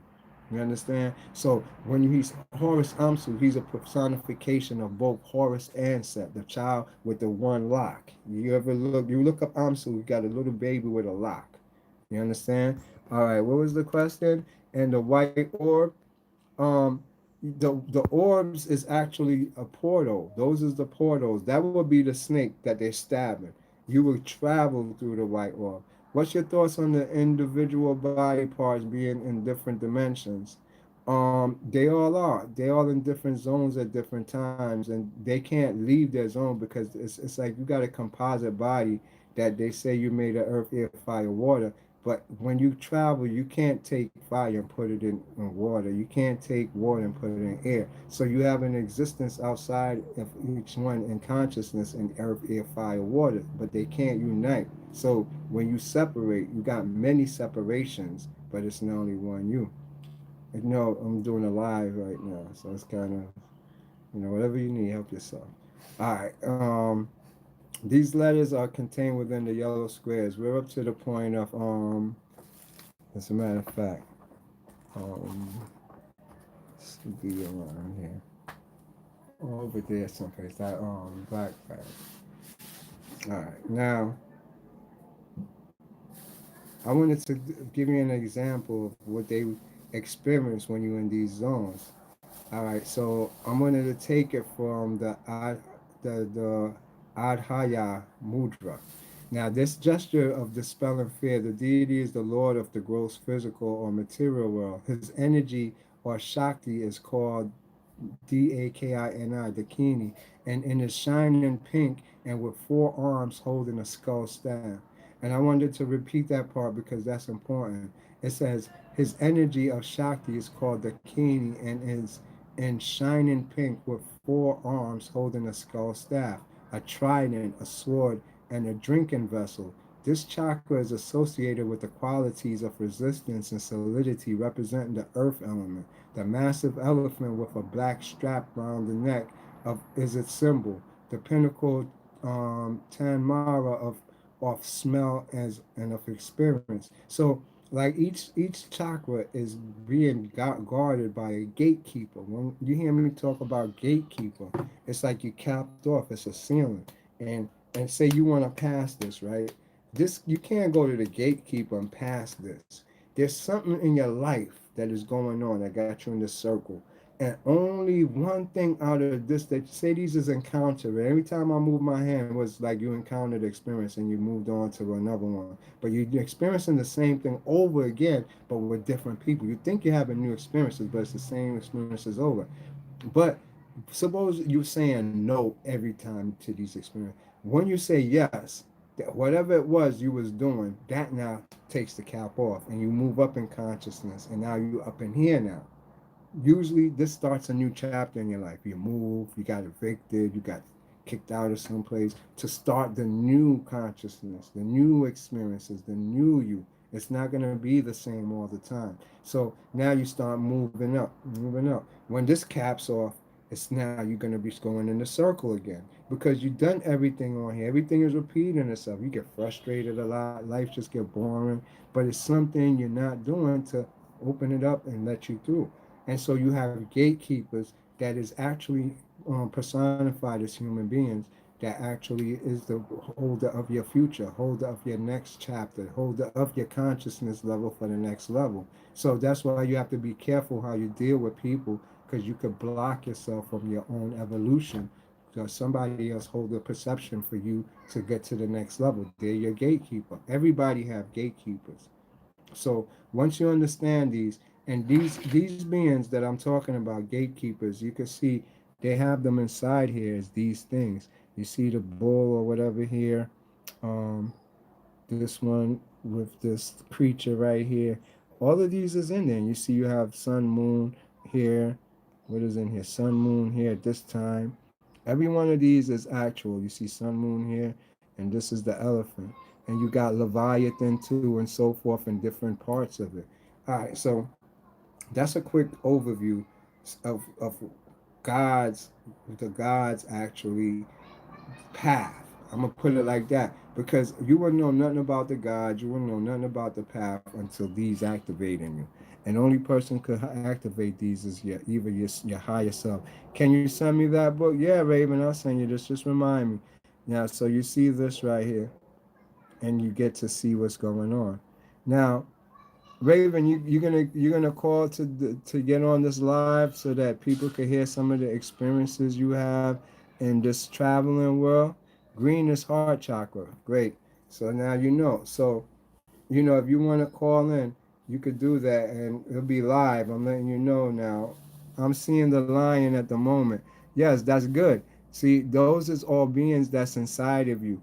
And so this is your journey. When I was telling you about Enter the Dragon, you climbing up this path right here. You going up a path all the way up to the highest self, up this path. And so each one, you see how it's like a bar going across. Not only like from red to green, let's say, you might start off in red here as yourself. When you get to green, you turn into something else. You could turn into a dragon here. You could turn into an Anunnaki here, a gray here. You could turn into a dragon again here. You could turn into an angel here. You could turn into a Naki here, a Sumerian here. See yourself. Every one you change body, you change form, you change thought. They're not the same. So that's why you get this image now that every dimension that you enter, which is like learning yourself, remembering, it has a different part to you. You see how each one is a different world. You occupy these worlds, every single one of them. Now, I was telling you about how angels is, one element being, and one element being is more towards perfect. Well, the volatile thing with us as human beings is being that we're mixed. All right, when you take hydrogen and you take oxygen, you get, let's say two oxygen, you get water. Boom. You always know that formula, water. Boom. You do it all the time, water. Boom.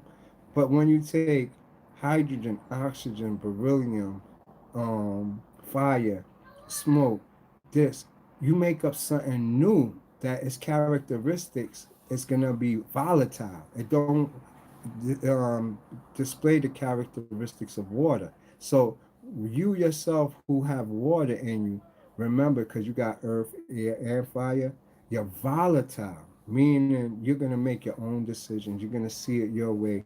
You can't see yourself as just the angelic self. If you was just the one fire, yes, you'll be fine. But you're made of all of them, so it's a memory thing and a discipline thing for you to become your whole self again and to see yourself not as a whole bunch of different splits in the beings and can't focus on which one you are. You're all of them and start taking them one step at a time, one step at a time. Why do you think they said oneness? We're all the all, we're all the one. After you activate, sometimes you become the tree. Sometimes you just see yourself going like this. You be half asleep, half awake. You're like, what am I this? And you're looking down on the ground and see people walk by because you became that tree. You became a leaf on the tree. Sometimes you see yourself in a dream and your first person view like you're walking around, but you're kind of short. You become the cat. You become the dog. That's your consciousness when you separate yourself from your body. Like if I was to torture your body, like how they do in the military through washboarding and all that stuff, you will leave your body and just assume your consciousness. And that's who when you're able to experience everything on a whole, because only the consciousness we share with everything and all that is in being. So you would want to first understand that you're not the body, you're not these things that you say you think you are, and experience consciousness. That way you could jump from body to body, dimension to dimension, any place you want to be. But as long as you believe you're the body and that this is all your the laws around you is entitled to, you're gonna really carry that out. Now, I would give you this as a great book for those um, that want to take the journey. This is called the Astral Projection Workbook. I mean, it's very big and complicated, but for those that's having a hard time leaving their body, I would recommend to actually take a look into this, not to just study it and live it like if it's a Bible. By just brushing through it's going to give you back your memory because we're here to realize that you already had all these things in you. Nobody could show you anything that you wasn't doing already. The only thing they could do is remind you of who you are. Now, I'm going to take you for a quick second into understanding. It's kind of complicated, and that's why you have to have memory through this indigo book. This is for us indigos, right? But I'm going to flip it as I go through. I want you to notice something. This book, right, when you get to the pictures, not these writings, right, it's more based upon, you see how you got different bodies and it got different parts to it. I want you to pay attention that this is mostly based on genetics. Now, if you look, this is more genetic based. Remember, I told you we have three vibrational signal: oscillation, and you got vibration and oscillation. These is what's called particle, particle, and particum elements. They go like this: one, two, three. This is what's going on. A triangle is going like this real fast in your reality right now. We're only seeing energy going like this, but it's making this, each little particle making this three triangular motion that make lights turn off and on, consciousness turn off and on. These is what you have to understand that exist in this reality and not just see it from a pseudo point of view. So this is, like I say, an indigo book on the indigo body and how the indigo work. And if you see, it involves genetics, activating cells, and if you don't know this and you think you can't do it, you can. And I want you to be geared to understand that's what you're doing when you're activating yourself. Self-activation, going into these meditations, is actually activating your DNA. And with you activating your DNA, you get to see different. You see things in another light, in another dimension. So this is nothing new. I want to get to some of the basics so that you get to see.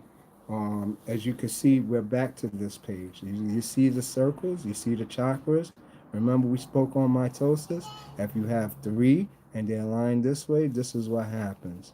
You see how it's in the circle, and you see how this circle is attached to this tree of life, and this tree of life is attached to your body.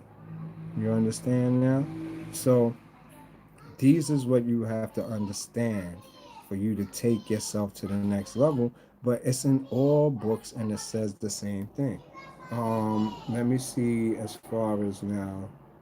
What is all right? I'm gonna read a quick part from it so that you get an idea. I'm gonna just take this page and read it. This is just rough information to make y'all understand. He says, um, okay, I'll send it to you. Two types indigos are part of the Orpheum human hybrid program, through which the 12-strand diamond sun DNA matrix is restrained within the Earth human genetics, in order to restore the codes of ascension to the human being. That's the first thing. Read for yourself on this first one up here at the top.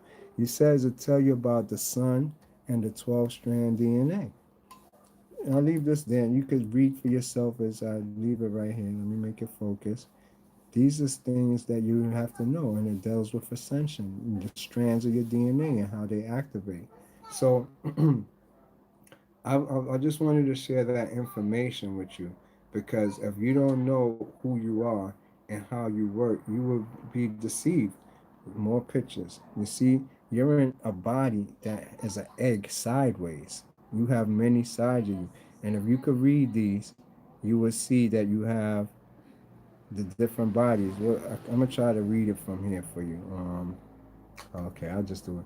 The Minerva body. This is the Abyss body. The Buddhic body. The Buddha body. The Christ consciousness body. The Karma body. The monad body, what they call monad. You got your angelic body. Look where your angelic body is. You see where it says angelic body? Could you see it? Let me point to it for you. Angelic body right here. Angelic body. So you see it? All of these before you get to you. And these is all projecting through this algorithm of chakra system through all these different points. So these is what you're gonna do, and you're connected to the earth, grounded to the earth. You can't leave the earth. You see where his feet is at, and where the energy goes down. So I tell you about that. You broke when you vibrate in prana up and down on this spiral right here. That thing going up and down. But these is how you meet your different bodies. Your bodies are sideways, not up. And for the record too, your third eye don't see from the front of your head, your forehead. Your third eye, oops, give you the ability to see through the top of your head. Your third eye sees up here and sees up, not this way. Okay? Your third eye view is here. If you was to have your third eye open and go like this, you'll see your hands. Okay? Just for the record so you understand. I know this is deep stuff. Y'all want one-on-one, y'all can hit me up. I do the one-on-one courses, one-on-one and everything, one-on-one meditations. Speaking of that, I'm gonna be posting a lot of weird videos because I know y'all liking these lectures, and I do see it's doing better. You know, people's tuning in. You know, ratings is going up, which is cool. But I'm not here for ratings. I'm here to share my experience with you and hopefully activate a lot of people. So this is the age of ascension in Aquarian. Your dudes, and it's time for a lot of people to head back home to the heavens. And there's a hierophant that actually is here directing people and helping them. Your mentor and your teachers and yourself. Only thing I could do is activate it. I can't make you and take you and do everything for you. But I am an activator, what's called a guru. And so I can help you to understand. Here again, we get the three elements, so you get to see them again, which is part of K, part of Chi, and part of Q elements. As you can see, it's antimatter, antimatter, and antimatter. So you got antimatter here, you got matter here, and antimatter. It makes a pattern that make one ray of light. That's all that makes light. If you wanted to know what it would look like, it would look like these. These is all forms of the same pattern, that same diamond shape, whatever. But this is, you know, totally off subject, but it's not, because this is Templar science I'm showing you right now, which we call the Knights Templar. All of them did because they knew the truth. Like, all right, let me give you an example. Everybody in society, Pythagorean was part of a secret society, that they knew this truth that everybody worshiped what we call Sat. It wasn't even called um, Set back then. It was called Satnam. Satnam is the name. You understand? Satnam is like the feminine principle, which will be Kali. Anything in this world is from Satnam. Set. Set is our God. But we don't know that because the high priests keep that. The priests keep that. But they tell you about just this word God, or if we was to leave it in its original Hebrew translation, El. You have to know what El is in Elohim before you translate it to just a universal word that means God. It could mean anything. So once you understand that Satnam or Set is the original, and we've been living under that, and we just don't know. So once you understand the system, you will see these names that is constantly coming up, and they don't change these names, but they try to remix it back into society in a different way so that we will be more acquainted to accept it. That's the whole idea of it. But Shaitan, Satman, Set, all of them is the same God that everybody represent, which is not the true one. There's another one called the Most High or whatever, but what we represent is the God of material things. We only see the material world. Nobody know about what I'm telling you about, the spiritual. Yes, Sut. There you go. Sut, Set, Hadith. It's all the same. Had, Odua, Abatala, um, Odudua. Same person. All of this is the same. Um, Yahweh. You give me Adonis, Adonai, same thing. Jehovah, same thing. Isis, Awas, same thing. All of this is the same thing. Ekinard, back to that. It's also called Hurrah. The Hurrah. Let me show you one. This is a good one. This is also his name too, and this is his teachings. And so you see the high priest and what we learn is two different things. He's also called this Hurrah, so you get to see real quick. If you want to get this also explain everything. He's called Shateka. What is it? Shatrika Kahura. Where they do the Hakaruya and all that. This is more divine than our own Bible. This you align with this, and they'll tell you more about yourself and your spiritual journey than reading them books because these is older than the Bible. This is Shatrika Kahuri, and it tells you about the true science before they reinterpret it into the biblical science. It's actually the actual writers, which was called the Vardan, Vardan, which was called the divine voice. As you can see, that's what it's called, the divine voice of Hurai. These was the original names long before all these Sumerian, Akkadian things coming. And it's reflected through a lot of these philosophers, like I said, from Pythagorean, and you got also Darwin. Darwin studied under the society called the Ekinar. The Ekinar made people like Mesmer, um, John Dee. We following under Newton. Newtonian science is what we live on. Newtonian mechanics, our math, science, astrology, all of that is Newtonian science, which is wrong science. It's not spiritual science. It's mechanical science. We're not in mechanical science no more. The world done changed when we got into Aquarian age, and too many metaphysical things is happening with fucking science head up. So that's why we locked out of space, locked out of science. You don't see what's going on because they follow the old Newtonian system that was more mechanical. Mechanical meaning they even saw you mechanical and made you get a 9 to 5 and 7 days of the week. That's only a robot could do that, not a human being. And so all these systems have to change now because they're seeing that we're metaphysical, we're spiritual, not these Newtonian systems. The earth don't revolve. And in reference to the flat earth thing, there is no flat earth. Everything is spheres. If I'm showing you spheres, it's easy to build the flat earth theory. It's so simple as seeing that the sun rises every day.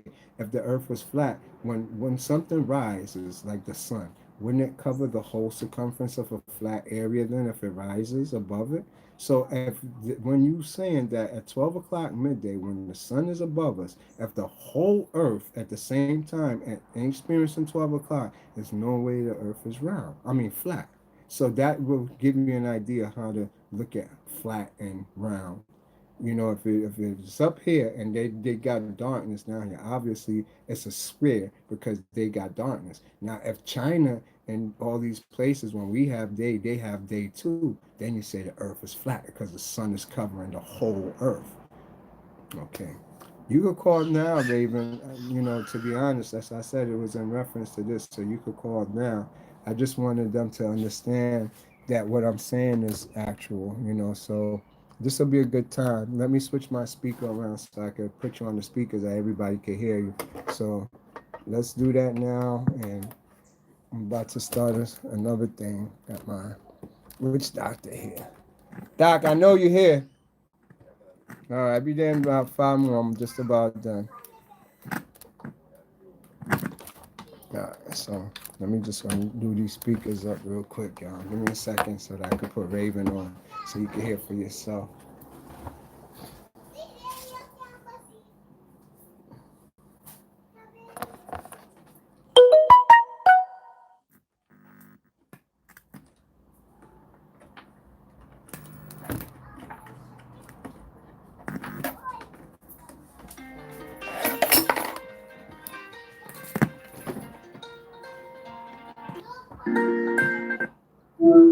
Hello? Peace and love. Peace and love. Welcome to the University of Constant Science Show. Thank you. All right. So, you was just saying that you were seeing the man and woman. I wanted you to just elaborate more on it and just your experience. Are you able to travel? Yeah, I travel sometimes, but the experience from yesterday was because I was going through a purge, and so they were there actually assisting. Oh So yeah. that's what I How was right. their system? How's What that? was that? How do they assist you in the purge? Let me close this. Well, they were kind of like coaching me, kind of telling me what I should be doing, or the perspective that I was supposed to be in. So yeah, and then giving me healing energy, kind of to help me to relax.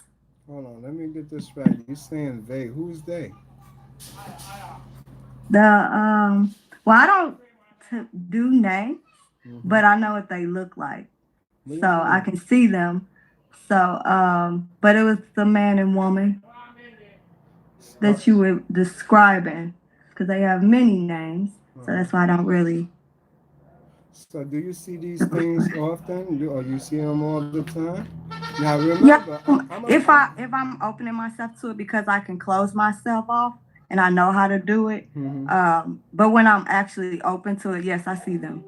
Okay, now remember, even I'm gonna play the mundane that don't know anything. So I'm asking you questions as just a regular mundane, not like a traveler like you. So, Okay. all right. So you saying these things that come? How do you connect with them? What do you mean? Explain. Okay. So are you asking me how I'm able to see them? Yeah. What start by just staring? Actually, while sun stare. But Okay. you don't necessarily have to actually be staring at the sun. You can actually use the sun rays coming through the window. Mm-hmm. And so once you open yourself to seeing, you'll see the orbs, and then the orbs will open up, and then you'll be able to see the beings that is inside the orb. Mm-hmm. And Okay. then sometimes you don't see the orb at all, and you just see the being. So, Okay. Great. So or at least that's for me. okay. How long you been experiencing this? Since I was a child, Really? yes. And you still cultivate it now into your adult years? You still see it?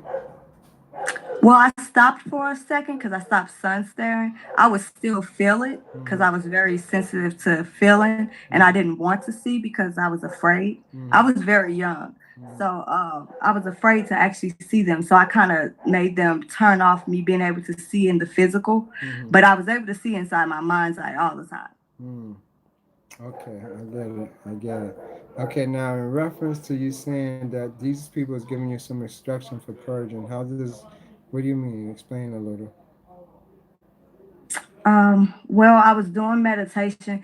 I was in a lot of pain yesterday, so they were doing the purge, and so they were kind of getting me to teaching me to relax because I wasn't relaxing enough to be able to allow the process to happen without fear or pain. Well, I wasn't necessarily in fear of the process happening. I just was over the process happening. Okay, So okay. you can't really be inside of that mind frame and have it, happen successfully.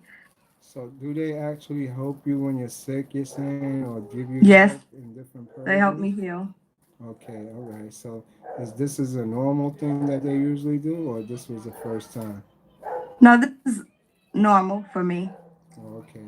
What else do they also do for you? They give me messages for people or for myself, give me new perspectives to look at experiences that I'm going through. They do a Okay. lot. All right. So you say you do card readings and readings on people, right? Yes.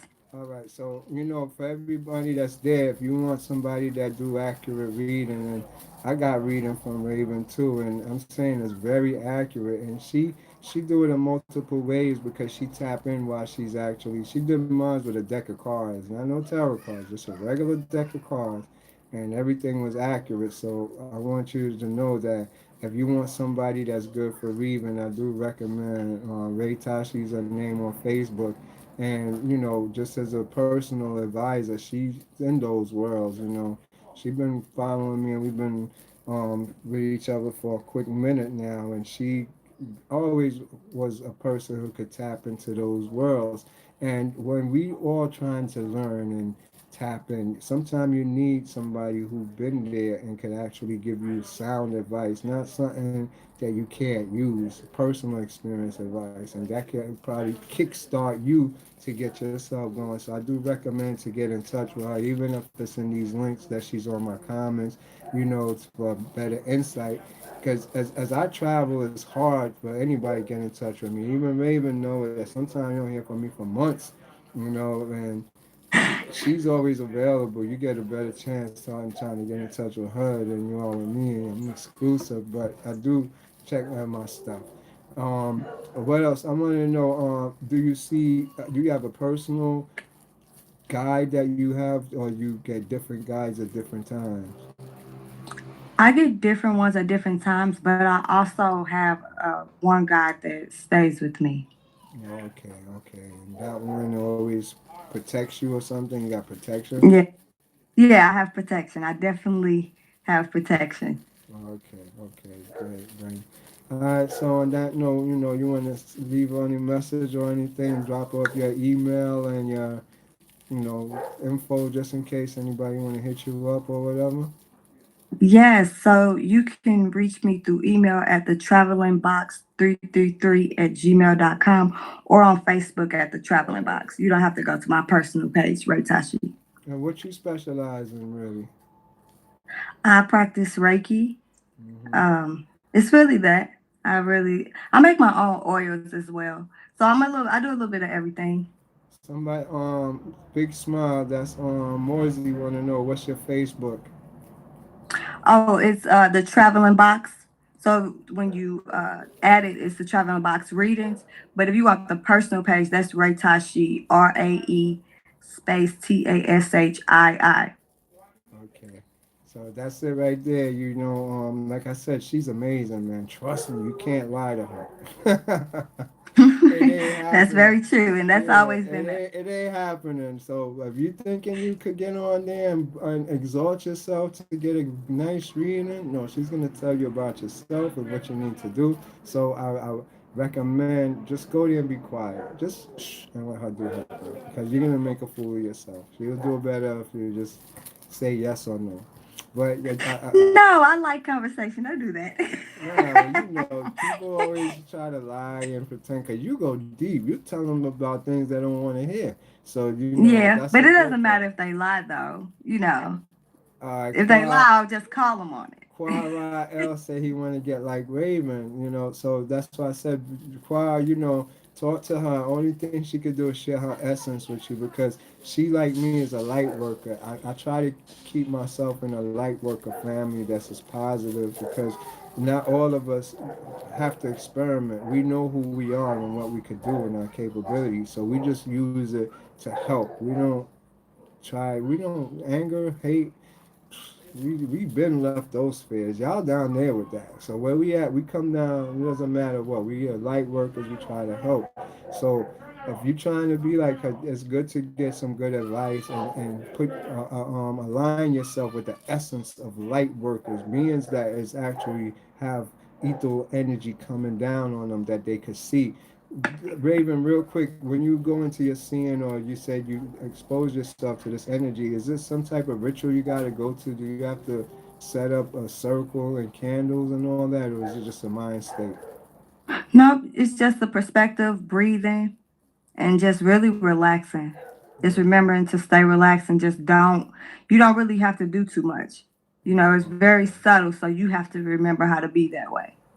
Okay, now on the astral, to me and you've connected on levels before that we're able to see each other in the spirit world, haven't we? Yes. All right, so you see me in the spirit world before. Yeah, I have. Okay, and I've got to confirm that I've seen her in the spirit world. She could travel and she does do Reiki long distance where you will feel like somebody's massaging you. All right, Raven, I got my witch doctor here and I got to get into this little thing. So we'll pick this up this evening. Is that cool? Okay. All right. All right. Thank you All right. for, Peace and explaining love, that and have a side. great day on purpose, everybody. That's what's up. All right, y'all heard it yourselves. Anything I'm saying is real. I got more than enough people. I would like for more people to call in. I'm gonna be coming back on like around 5 o'clock this evening. If you want to set up that you call in, I'm gonna be doing a call in today. It's only call in talks gonna be this evening. So we're gonna pick it up from there and speak more about it on the father and mother.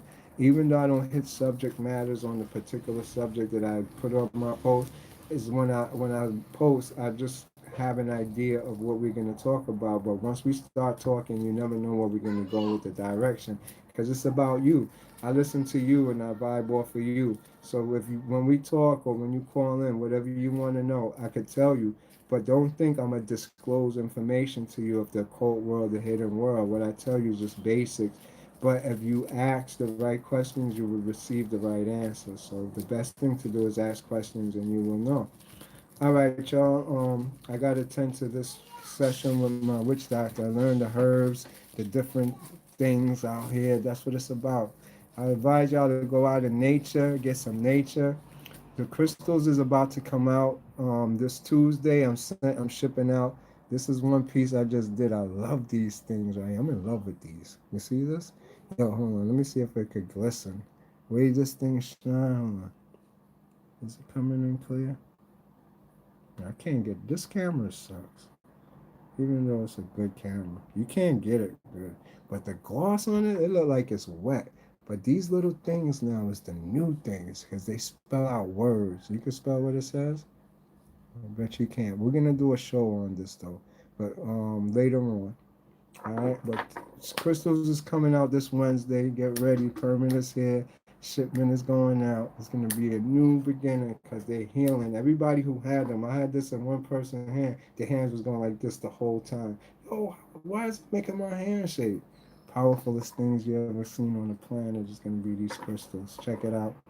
All right, y'all. Peace and love. I hope to see y'all at 5 o'clock. Tune in. Have a blessed day. Even if it's not, you make it blessed. You hear? University of Conscious Science. One love.